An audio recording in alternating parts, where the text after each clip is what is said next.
Hello, my name is Hala Gorani, and I'm an anchor on CNN. Today, I'm honored to be hosting a discussion with some of the world's most eminent authors and historians on this International Holocaust Remembrance Day. Today's discussion will center around the issues of Holocaust denial and distortion, and how they are still big problems today. They feed anti-Semitism, of course, but they also feed hate crimes and conspiracy theories. Just a few weeks ago, a violent mob stormed Congress in Washington, D.C. One of the mobsters was wearing a t-shirt that read, "Welcome to Camp Auschwitz." Joining us today are Hella Pick, CBE, the legendary foreign correspondent and author and Kindertransport refugee. From Poland, Marian Turski, historian and journalist, and one of the last surviving victims of the Holocaust. Professor Deborah Lipstadt, historian and author of many books, most recently, Anti-Semitism, Here and Now. Dr. Robert Williams of the U.S. Holocaust Museum and the International Holocaust Remembrance Alliance. Professor Philippe Sands, lawyer, specialist in international law, has argued many cases before the International Court of Justice and the International Criminal Court, author of 17 books, his latest, The Rat Line, Love, Lies, and Justice on the Trail of a Nazi Fugitive. Thank you to all of you for joining us. So as I mentioned, the theme of today's discussion will center around Holocaust denial and distortion, some 75 years after the end of World War II. I want to start with Hella Pick, and I want to ask you, in all of your years covering the aftermath of World War II, anti-Semitism, hate crimes, crimes against humanity, how today do these big issues, the issues of Holocaust denial and distortion and misuse of Holocaust imagery, how do they still affect society today? Hella Pick. Well, it remains with us, as you all know. And I have been very struck looking at the social media in the last few days to see that it is now commonplace to talk about Holocaust, and that this is now being linked, of course, to the Holocaust. And we are seeing in our contemporary world that this is being used by social media, particularly on the far right, to link today's assaults on democracy to the events of the Holocaust, which of course is a complete distortion of the situation. The Holocaust is, as we all know, completely one-off, unique, terrible happening, and using it today to create a dynamic between the attacks on democracy, of course, is doing a terrible attack on the memory of the Holocaust, and at the same time distorting our contemporary society. Robert Williams, can you give us examples of Holocaust denial and distortion and how they differ from each other? Sure. At the simplest level, within the International Holocaust Remembrance Alliance and at the U.S. Holocaust Memorial Museum, we've identified, just on the distortion side, at least 9 different types of distortion that can appear. They can be something as obvious as excusing or minimizing the pure facts of the Holocaust to something that is a little less obvious, such as misusing Holocaust-related images or venerating certain historical figures. And it's that last category that we're finding to be particularly problematic, even, as you say, more than 75 years since the end of the Holocaust. In a number of countries, whether those countries were occupied by the Nazis, part of the Axis alliance, neutral, or even on the side of the alliance with the United States and Great Britain and the Soviet Union, we are finding certain historical figures today being rehabilitated, for lack of a better word, made into national heroes, whether it was because they were part of an anti-communist resistance or they were cultural luminaries, it doesn't matter. By rehabilitating the reputations of these people, though, you actually open the door to more pernicious and dangerous forms of hate, distortion, and denial.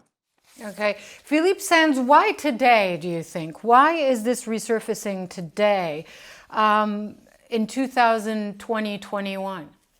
I think that's an interesting question. There's obviously an ebb and a flow in history. I think one of the things, of course, that is happening is that the generation that lived through that experience, that dreadful experience, on all sides, victims, perpetrators, bystanders, is disappearing. And that means that the authentic voice is less easily able to be heard.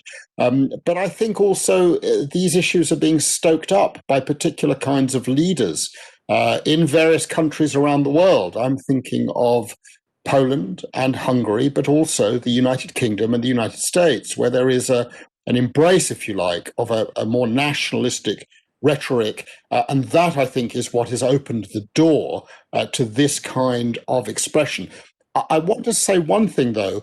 I'm not sure that in the chatter and the discourse there is more of it around. I think it's always been there. I think the transformation is in social media and in technology. So we are now more easily aware of what is happening. And I'm not sure how we measure whether there is more of it or not.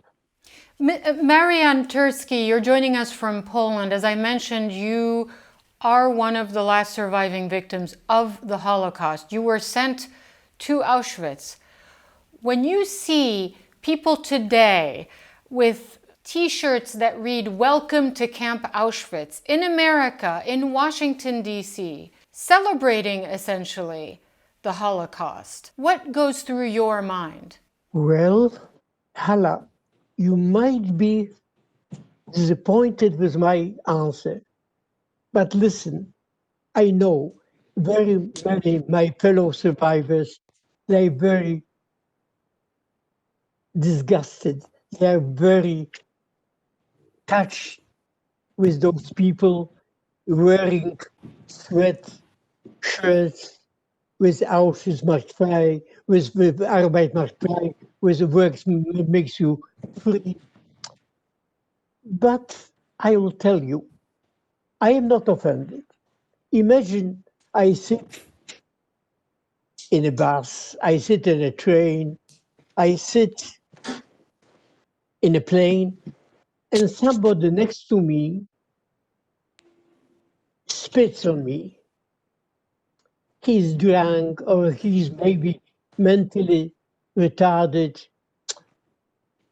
Am I offended? It is not comfortable. I'm disgusted. I am to wipe it out on. But I cannot be offended. This is not a matter to be offended. It's a matter how it might be dangerous. Yeah. And this is another topic which I would like to speak afterwards. Yes, we will absolutely be speaking of that. That is really what we're centering this discussion on, Deborah Lipstadt, how this is dangerous. Holocaust denial, you argue, is the same as democracy denial. And we've seen that in the United States. We're still seeing it in the United States. Absolutely, Hala. But let me edit your question just a bit. Democracy denial of results of an election that has been certified by 60 courts and 89 judges, may not be the same as Holocaust denial, but the modus operandi, the way you go about it is the same. You take a fact, you turn it around, you make it into a lie, you make a positive into a negative, you repeat it, one person tells another, and then within time you have people saying, well, people say, or I've heard, and then whatever has happened is up to question. And I also want to pick up on something that was said earlier by one of the other panelists. Today, there's a difference because today we have a delivery system. When I first began in this field in the 90s, I thought I would spend 2 to 3 years working on it and then go on to other things. Little did I know. If you wanted to receive material on Holocaust denial, you had to get it in a plain envelope, often with no return address. Today, all I have to do is flip on the internet, put in my question, put in the item, and it will be there. It's all over the place. I want to add one last point. Holocaust denial is not a debate over facts. There are many aspects of the Holocaust you debate. That's what historians do all the time. How did it start? Who started it? Who was responsible? What could have been done? Holocaust denial is lies. It's distortion. It's taking something and just saying it didn't happen. No facts, no narrative, no evidence. You just say it didn't happen. But, and given that we're observing Holocaust Memorial Day, it's something else as well. It's anti-Semitism. It's a form of anti-Semitism. It's an invidious form of anti-Semitism. Also, I'd like our panelists to stand by because the ambassador and chair of the International Holocaust Remembrance Alliance, Ambassador Michaela Küchle, I'd like for all of you to hear what she had to say in response to the question on how Holocaust denial and distortion is still a big issue today. T-shirts with the words Camp Auschwitz written on them.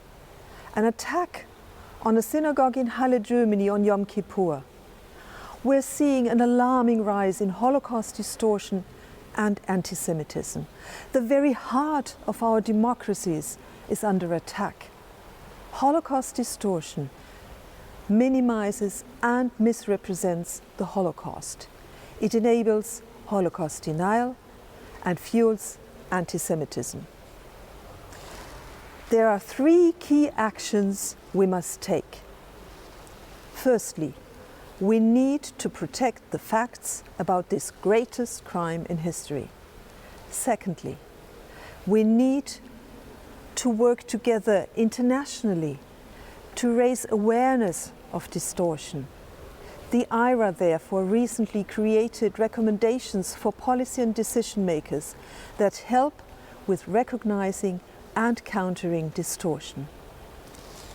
And finally, we need to build a strong coalition against distortion. We all must protect the facts. Join us in this crucial mission to uphold the truth. Go ahead, Mr. Tursky, and then I'll get to Hella Pick for the next I'd one. like to continue the last idea of Deborah Lipstadt. May I? Of course, go ahead. Dear listeners, my dear fellow panelists, well, maybe it is something, it is not a mistake, but something wrong in the reception, the audience reception, when they listen the term, the topic, Holocaust denial. Because in matter of fact, of course, Holocaust was something unprecedented. But if we speak about it today, it is because Holocaust denials, it means truth denials. It means denial of history facts. It means lies. This is what I want to continue. I was really it was so stuck in my memory, the moving, the touching post of Arnold Schwarzenegger. You remember when he spoke to the American people that he told, for the first time, he confessed that he grew up as a Catholic, that for the first time, he confessed that his father used once or twice a week to come drunk, to scream, to scare his mother, maybe to beat. Why? Because it was painful memory. It was painful emotions. Because, and I repeat, I remember what it was, how he told it. It all started with lies, with lies, with lies. So when you start with lies, then the process of education builds another brain, another way of behavior. Yeah. There's nothing particular about Holocaust denial, okay, in this sense. I've worked on Marianne's point on cases in relation to Rwanda, in cases in relation to the former Yugoslavia. You have exactly the same denial of the facts articulated as lies, exactly as Marianne has said. So it's a widespread phenomenon, and one has to put it, I think, in that context.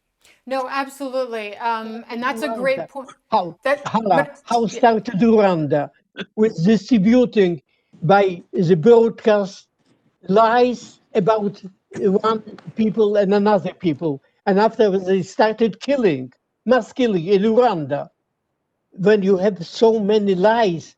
So this is why it is so dangerous.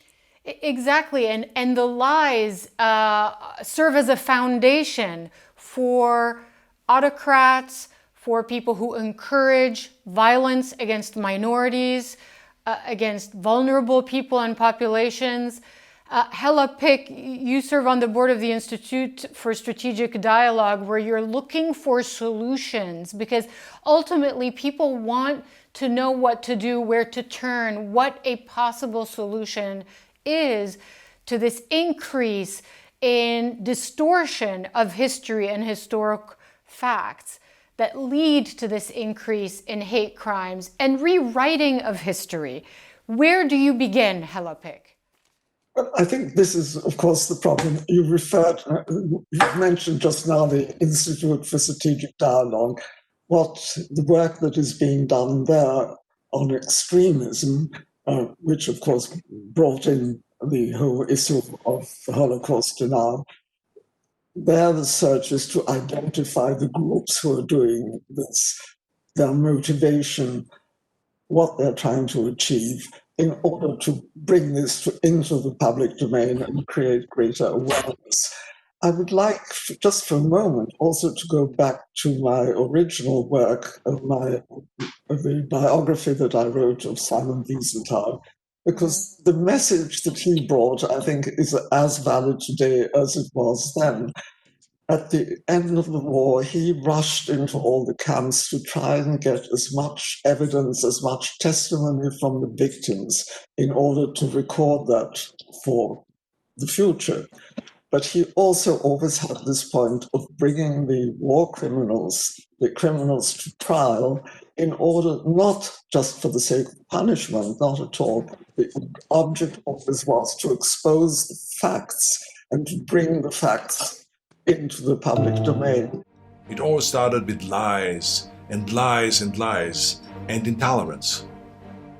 So being from Europe, I've seen firsthand how things can spin out of control. Many of you seem to be bringing up the Arnold Schwarzenegger video. So I'm going to ask Philippe Sands about it, because I know that I saw you tweeted about it and you have thoughts about it.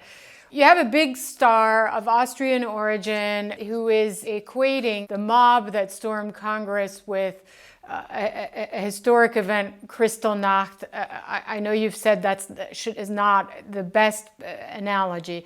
What did you make? It's almost at 40 million views. By the time this airs, it might be more. So it went hyper viral.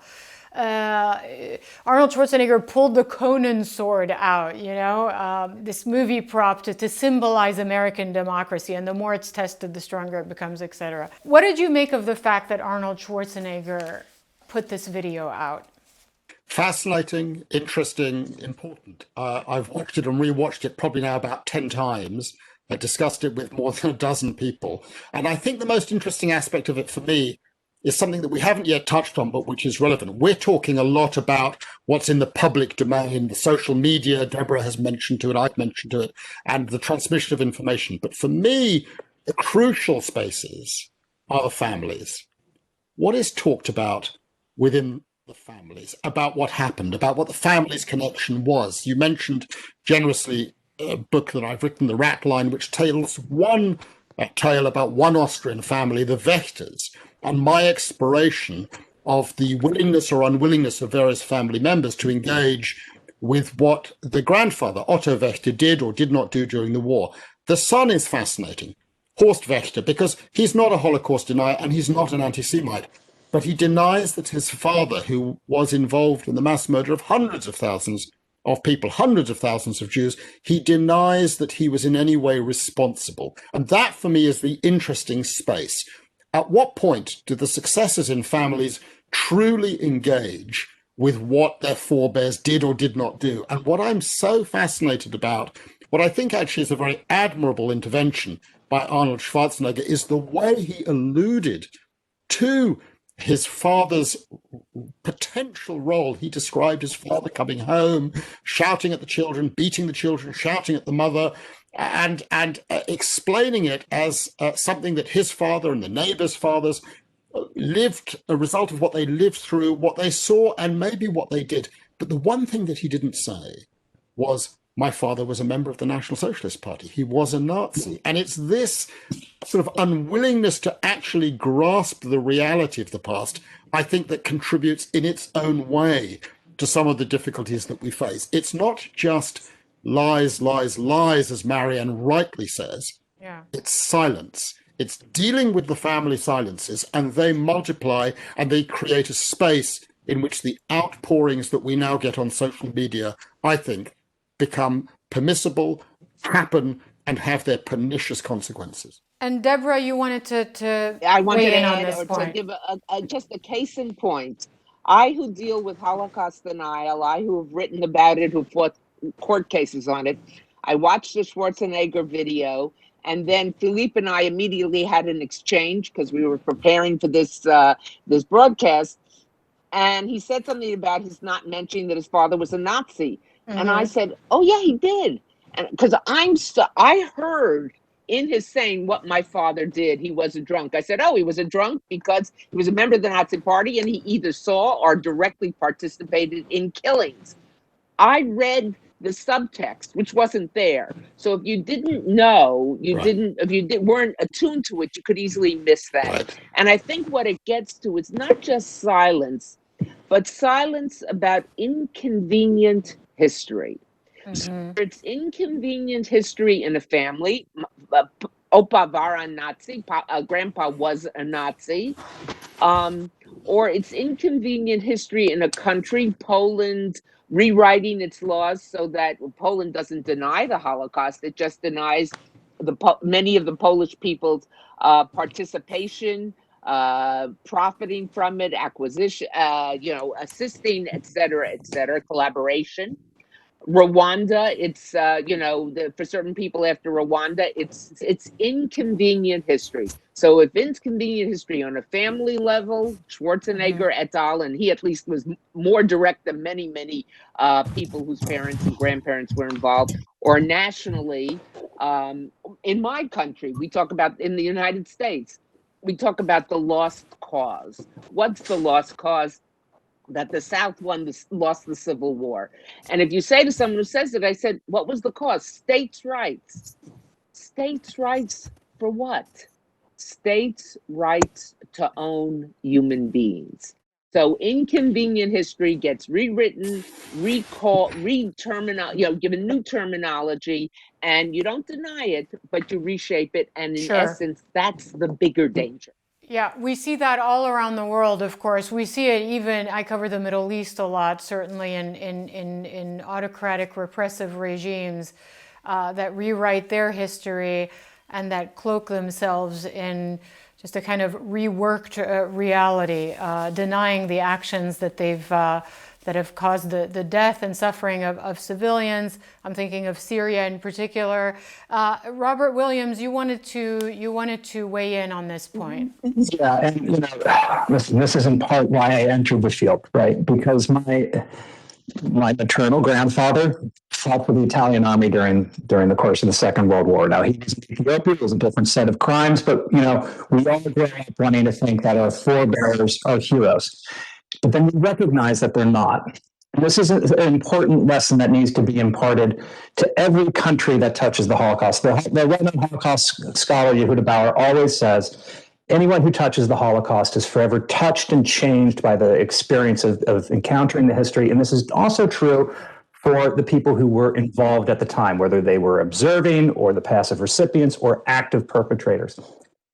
And we need to have this encounter with the past if we're going to have a healthy relationship with the subject in a way that can help affirm a peaceable society. So how do we do that? We need to look at the past, warts and all. As Deborah said, we need to look at the myths that go into the creation of the United States, yes, but we also need to look at the myths that the United States was just a good guy in the course of the Second World War and a rescuer during the Holocaust. Deborah's written about this for decades, quite literally decades.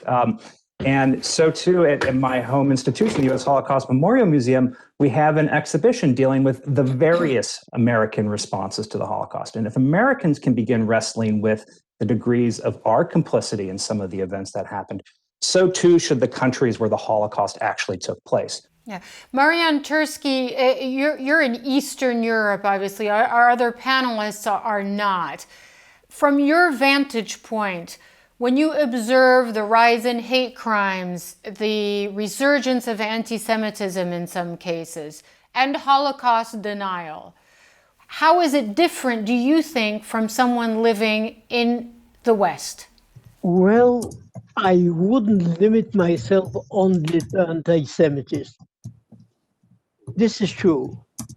But in matter of fact, let me come back to one of my memories.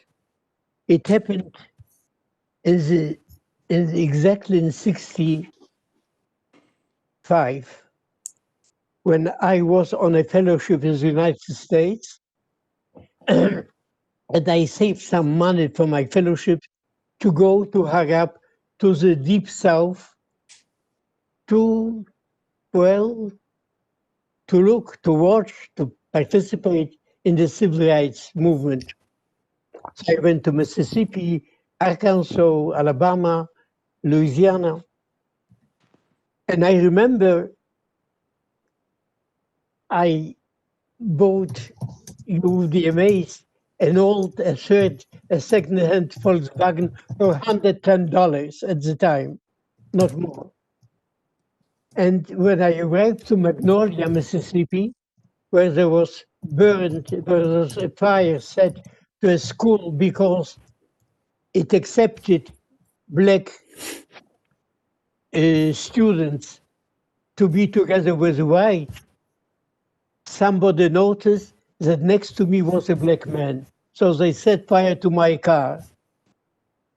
So I was in those days, and then from Magnolia, I went straight to Selma, and I marched together with Martin Luther King from Selma to Montgomery. So while being in this time in America, I was very often asked. They knew that I survived Auschwitz, I survived death marches. They asked me, "Do you think was it only exclusively typical for Germany, for this disciplined nation, listening to orders? Could it be repeated elsewhere?" And I answered them, yes, it could be also here in the United States, provided you don't fight, you don't defend your constitution, provided you don't defend your democracy. Because why happened it? This is the secret of the being of a white poor man whose only treasure is his white skin. And he was afraid of being deprived of it. It would worsen his position, his status being in the society. So this is how this can begin. Deborah Lipstadt, I mean, obviously you've written so many books on Holocaust denial. You were involved in a famous court case. Rachel Weisz, the gorgeous Rachel Weisz, plays you in a film. But I won't meet with anyone who says the Holocaust didn't happen. Professor Lipstadt, I am that David Irving. Are you discouraged at all that decades after you first confronted Holocaust deniers, we're still talking about this today? It would be easy to be discouraged, and it would be logical to be discouraged.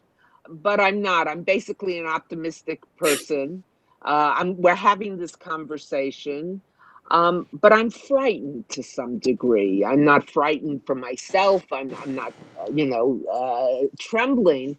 But when I saw what happened in the Capitol on January 6th, These were not poor people. You know, everyone says, "Oh, it's the deplorables, the dispossessed." These were not the dispossessed. These were people filled with hate.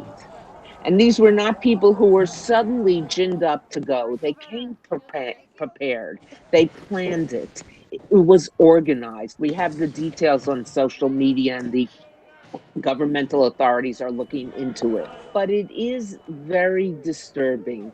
And now more than ever, and I say this, you know, after having been involved in this field, as I said, for years, I think what is necessary is a proactive stance. We can't just say, oh, they're crazies, laugh them off.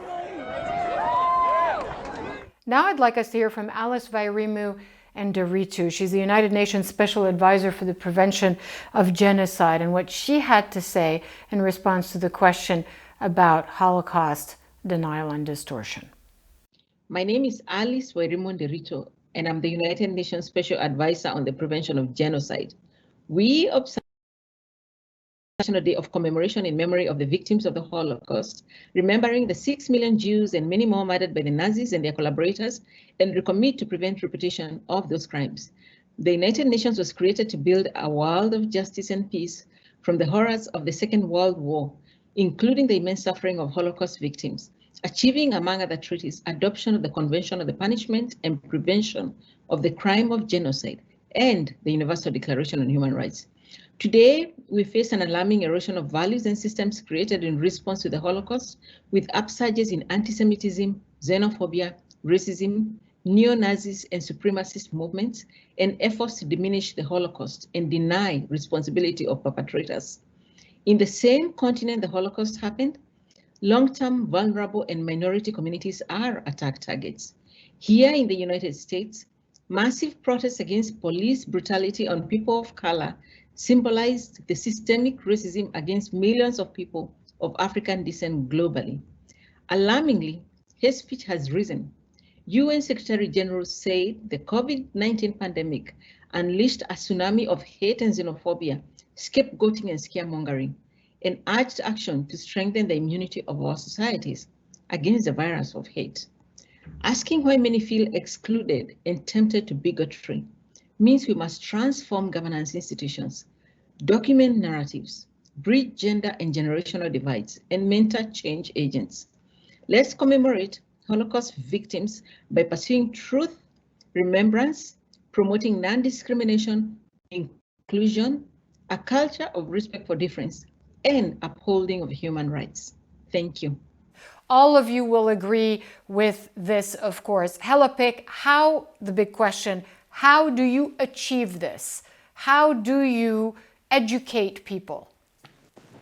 That's the biggest question of the day. And if we all had the answer to that, of course, we could change the world. I think we have to go back to history. We have to remind people of what has happened, what took place. We have to relate it to our contemporary societies. I think what Deborah has just been talking about, I think, is so absolutely essential. We have to recognize in the manifestations that we see today what is happening on the right. We have to be able to relate that to what has happened in the past and draw the lessons from that, because that is the only way I think that you can begin to educate people to understand that they are letting loose events which then run completely out of control. Yeah. Robert Williams, you wanted to weigh in? Briefly, I agree with everything that's been said. I think it's important to understand the state of the problem, though, before we can even get to the solutions. First and foremost, any attempt to bring about agents of change or greater awareness of the subject, or to provide people with the tools needed to push back, requires that we first always and never lose sight of the fact that we need to stay true to the facts. But beyond that, we need to figure out how to become better communicators. We need to be honest with ourselves. Those who sow hate are much better at reaching vulnerable audiences than those who are on the side of the truth. We need to figure out how to communicate without falling victim to the belief that we need to act just like the trolls. We also need to begin educating new audiences. For decades, we've invested quite heavily in secondary education on the Holocaust. That's very, very important. It's a foundation, but that's not where it ends. You need education at the university level, in technical schools, and especially among civil servants and professional groups, because those are the groups who can really carry forward the lessons that we learned over time. We all had classes in high school that we don't remember. I had ancient Greek. I can't even remember the alphabet.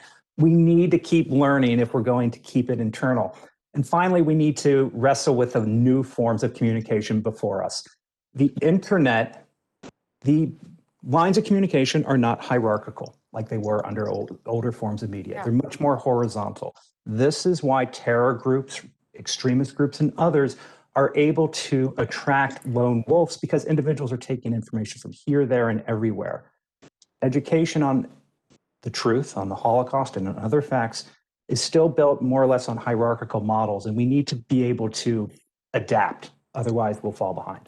Yeah, and Philippe, that was going to, it's because Philippe, this is something that you're also studying. I mean, you're not going to put the genie back in the internet bottle. That's it. It's out. How do you deal with that? You know, it's a big question, Hala. You've got to, I think, get back to the underlying causes and the basics of what is going on. And one of the things I think that I've learned, I come from a family, my mother was a hidden child in Paris, Jewish. Many of her family members were exterminated. So I've seen that side of the story. But as my work has developed, I've worked on mass atrocities around the world. And there are always points of commonality. It always begins with hatred of the other. It's always them and us. And it's about one group or more than one group pointing at another group which it alleges to be the source of its misfortunes.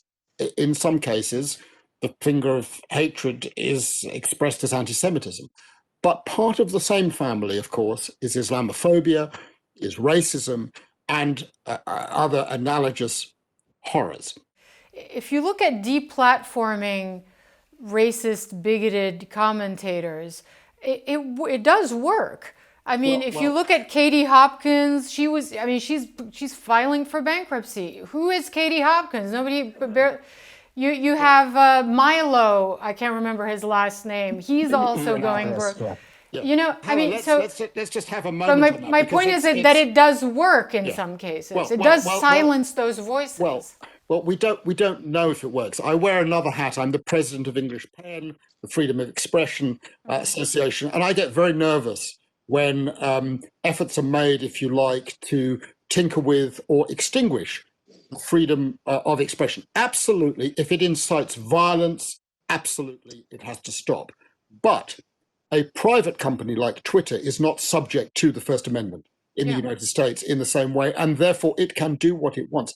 But do we open this door, for example, as some wish, and criminalize Holocaust denial? I have to say, my own sense is very skeptical. I don't think criminalizing certain forms of speech makes it go away. I think it makes it go underground. That is one of the lessons of the 1930s, is Austria criminalized all sorts of things in the late 20s and 1930s. They didn't go away. The Otto Wächters of this world continued underground until, boom, there was an explosion. So I'm not sure your analysis is right, Hala, but... No, but I mean, what I'm saying is it's not part of the mainstream discussion. You're saying that basically this pushes these groups and these views underground and they remain just as dangerous. Deborah, do you agree with that? Yes, I agree to a certain extent. It makes it, first of all, when you criminalize it, you make it forbidden fruit.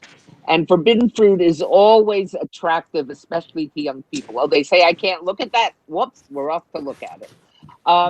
But on the other hand, I think we have to be very aware of incitement. And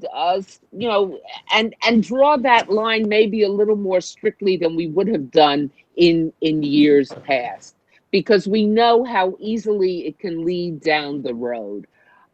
You can't completely obliterate it. You know, they'll deplatform someone, they'll ban you, but it sends a message.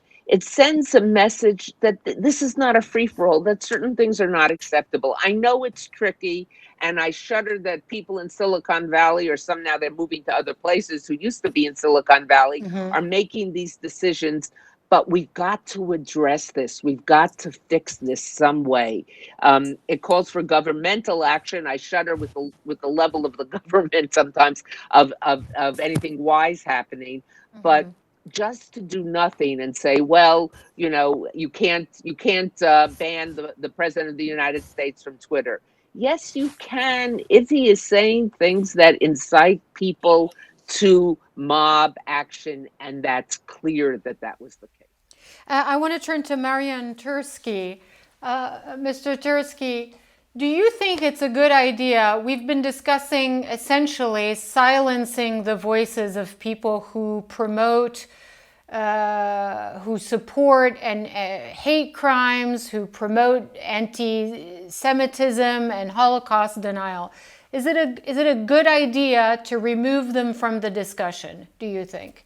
Well, to remove from this any discussion is nonsense, because but sometimes, listen, this is a very delicate issue. Listen, we know, everybody of us is advocating freedom of speech, all civil rights, but there is a limit of any civil rights, of any human rights. It is so long it doesn't hurt another human being. And this is a very fragile place. It is a very delicate place. Hala, what is your view on this? Because it's a very hot topic. What do you do when we all embrace free speech, but do we censor, do we deplatform, do we silence those who are encouraging hate crimes and denying the crimes of the Holocaust and other crimes against humanity? I think if anything good has come out of this discussion, out of all the recent events, it is that we have opened a discussion now on precisely the limits of free speech. And I think I, on one hand side, completely with Philippe in his capacity with pen, that we want free speech, the media have to be free to write, etc., etc. At the same time, I think extremism has brought out now in the social media that what are the limits of free speech? I think it's a fundamental question. We've been wrestling with it forever, really, but anyway, certainly for the last century or so. The social media have changed the situation out of all proportion in terms of the challenge that we face. And I think the only thing that we can really do at this point is to debate this issue fundamentally, because in itself that brings up the issues that we are debating about. Why are we concerned about hate speech? Why are we concerned about Holocaust denial, about racial discrimination? Mm-hmm. By doing this, I think perhaps democratic societies will find the right answers, will find the right proportions, the right dimensions between legislation, between restriction, and between free speech. But I think it is a fundamental issue that modern societies have to confront if they to build and develop in our contemporary societies. I'd now like us all to hear from Serge Klarsfeld, who's the UNESCO Special Envoy for Holocaust Education. This is what he had to say about Holocaust denial and distortion. I am not afraid or worried as to the future of the memory of the Shoah.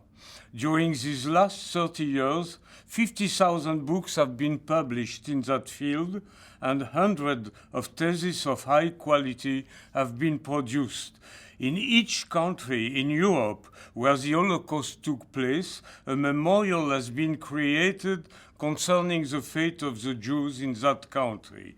A precise response has been given by historians to all negationists who claim that the gas chambers were an invention, that the number of 6 million should be divided by 10, or that Hitler was not responsible for the final solution of the Jewish question. Nonetheless, there are everywhere millions of irrational and gullible people who are influenced by the dark side of internet or simply do not want to believe the images of mass killing of Jews. They want to believe the propagandists full of hate against the Jews who, like always, want to blame the Jews and Israel for all the wrongs in our world. It is necessary to stop that anti-Jewish propaganda on the internet. The Claims Conference campaign to convince Mark Zuckerberg to ban on Facebook against negationism is a success. Other platforms like Twitter will in time follow. Rob Williams, what is your reaction to that? I appreciate where Mr. Klarsfeld is coming from, and very few people have done as much as he has to try to affirm and then sustain memory of the Holocaust over time. But I am worried. You know, I'm originally trained as an historian, and, you know, if you look at other major historical moments, you have, let's take the French Revolution, since Serge is from France. You have the French Revolution, which was a subject that people really didn't talk about for a generation or so due to, you know, Napoleon and other factors. But then historians began talking about producing books. And now the French Revolution is recognized for what it is, one of these civilizational breaks that has shaped our present. You had another major revolution, though, the revolutions of 1848. Not as much work was done. The vast majority of people, whether they're in Europe and certain parts of Europe or the United States, don't even know about the 1848 revolutions anymore. And that's because the sustained work at the educational, the scholarly, and other levels just did not take place. If we retreat from, if we begin to question the validity of aspects of Holocaust history, I think Serge is right. It'll be around for a generation, but then in another generation or two, it can fade very quickly and not be recognized for what it is. The Holocaust was a civilizational break akin to a revolution that shapes the present in which we live. Hella Pick, as we look forward to 2021, after all the stresses and the anxieties related to the pandemic, to the last few weeks and days of the Trump presidency in the United States, of all that's happening in Europe, where do you think we're headed when it comes to the specific topic of Holocaust denial? Are you positive looking forward? Well, I think we could now start another few hours conversation. How are we going to come out of our present situation? How will we see all this in terms of the discussion we've been having? I think certain facts, this is not going to go away. We will still have to grapple with what happened in the past and how we relate it to our current existence. We will still have to be thinking about the role of the social media and whether they're platforms or publishers and all the rest of it. But I think how we are going to come out of the pandemic, how society is going to recreate this concept of normality to which we're all clinging, is something I think each individual has to grapple with, which governments have to grapple with, which all communities have to grapple with. And I mean, I'm very curious, but I don't think I've got all the answers yet. So that's not very helpful. It is very helpful. Marianne Tursky, what is your final thought today as we bring this discussion to a close? A good question. I would like to refer to Robert's statement. Yes, he is right. There have been in history of mankind, in Europe's history, some landmarks. French Revolution was one of the landmarks which created not only new attitudes, new approach, new relations, but also new mentality. From this point of view, I am absolutely sure that it was, of course, late, not at the same time, after a long time, not at the same time in Germany, in Netherlands, in Poland, in other countries, but the Holocaust is a kind of a revolution in European mentality, and it will have an impact for a long time, at least for 100 years. And this is what is maybe at least the positive result of it. I'll ask you the same question, Philippe Sands. Final thought from you. Well, I mean, the events that gave rise to the Holocaust between 1933 and 1945 certainly did lead to a revolutionary moment, and that was the transformation of the international order in 1945. It was akin to what happened in the late 18th century, particularly in France. And that revolution, which culminated in an extraordinary summer of 1945, the drafting of the United Nations Charter, the creation of the Nuremberg Tribunal, followed by the Universal Declaration on Human Rights 3 years later, and the adoption and later entry into force of the Convention on the Prevention and Punishment of Genocide, were all reinforced around a single fundamental idea. The sovereign is not absolutely powerful.